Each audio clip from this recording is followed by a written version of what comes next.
you. It will happen. It's not going to pass you by. You're not going to miss out. But first and foremost, give yourself to the Lord. Because you need to do what pleases Him. And when you live like that, you're never going to miss out. But look what happens if you don't. But he that is married cares for the things that are of the world, how he may please his wife. Just ask Kobe Bryant. We had to go buy her that $5 million diamond ring, and she still divorced him because he kept messing around. So the diamond ring, but he had to put it out. You care for the things of this world. You got to get a car, you got to get a house, you have to get clothes, you have to get food, all that. When you're not married, those things matter, but not to the same degree. When you're married and in covenant, it matters because you have an obligation now as a man to take care of. Because her security lies in you, of what you're supposed to be doing in the covenant. You're supposed to be making that provision for her. That's your job. So that she's secure.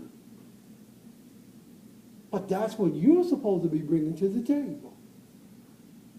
So a man that's married cares for the things of this world. Doesn't mean he disregards God. It's not what he's saying. He said, but you got to put emphasis on things of this world. There are certain things that have to be done. You had to have a house. Boaz had to have some land. He had to have a house. He had to have some place to put a roof. They couldn't sleep outside in the barn with the horses. He had to have some place to put her. So that's what he did. It wasn't that Joseph didn't have a house, but they had to go to Bethlehem. So because all the inns were full, they had to stay in a barn. And that's where Jesus was born. They put him in a trough. But when they got back home, they had a place to stay.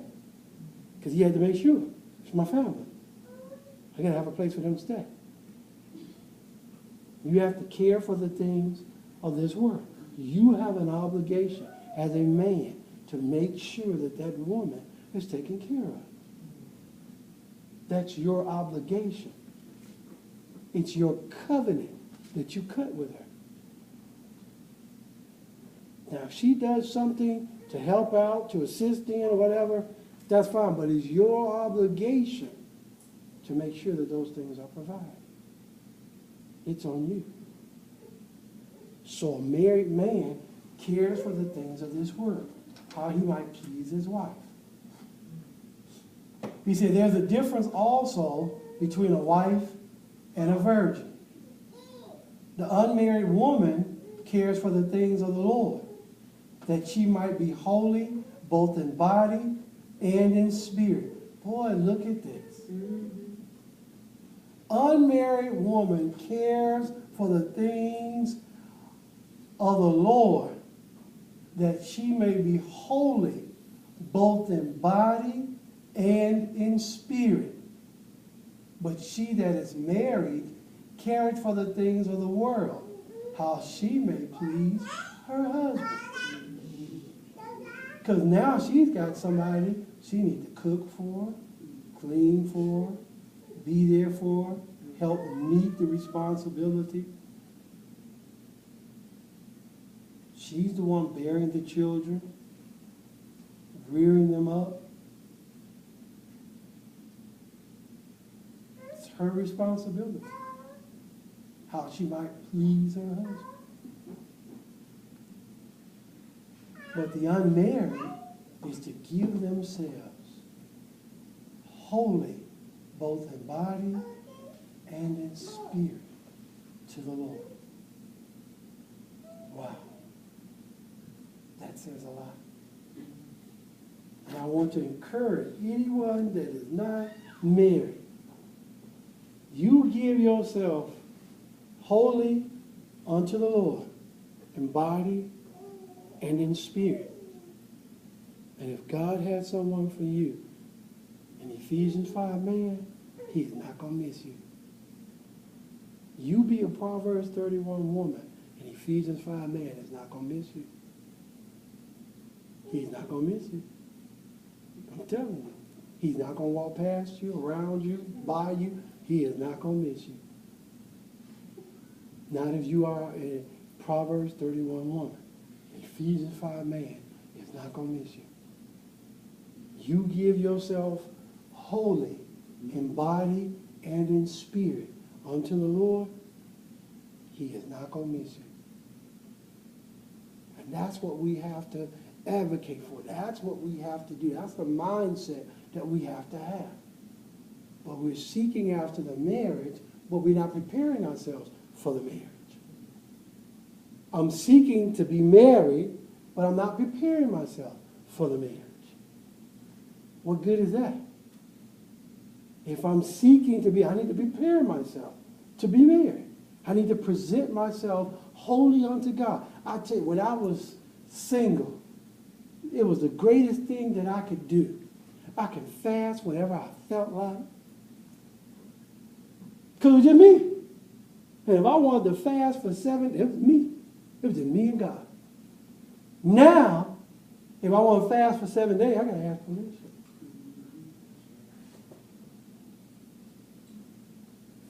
I can't just up and do it. I want a 40-day fast. Really? Without asking her consent, can't be done. It's not scriptural.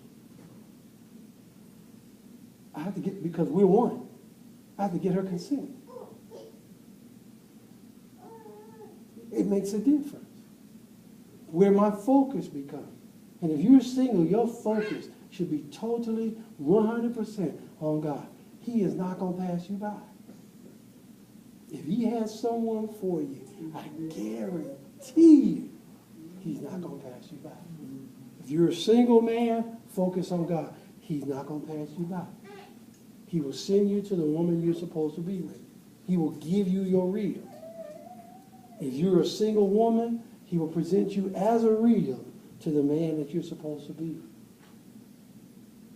But if I have the mindset that I'm going to give myself wholly unto God, I guarantee you, I'm not going to have a problem. I'm going to be okay.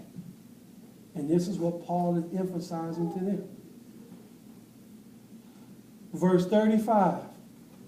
He said, "And this I speak for your own profit, not that I may cast a snare upon you, but for that which is comely, and that you may attend upon the Lord without distraction. But if any man may think that he behaveth himself uncomely toward his virgin, if she pass the flower of her age, and need so require, let him do what he will. He sinneth not. Let them marry." He didn't say let them fornicate.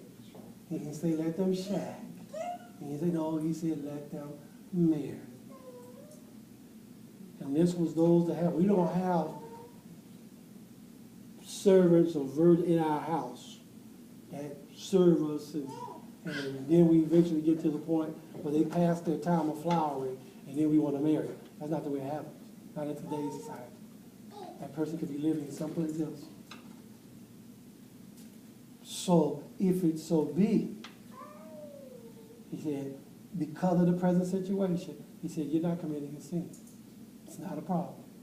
Go ahead on and marry. You're not doing any problem. Just understand that covenant, that when you marry, now it's going to be the two of you, and you're going to have to do some things of the word in order to keep that marriage going and flowing. You have to do something. So he said, that's it. 37. Nevertheless, he that standeth steadfast in his heart, having no necessity, but has power over his own will, and has so decreed in his heart that he will keep his virgin, doeth well. So he says, that's okay. I don't have any need. I'm not moved by that. I don't need to be under covenant. I'm not going to commit fornication.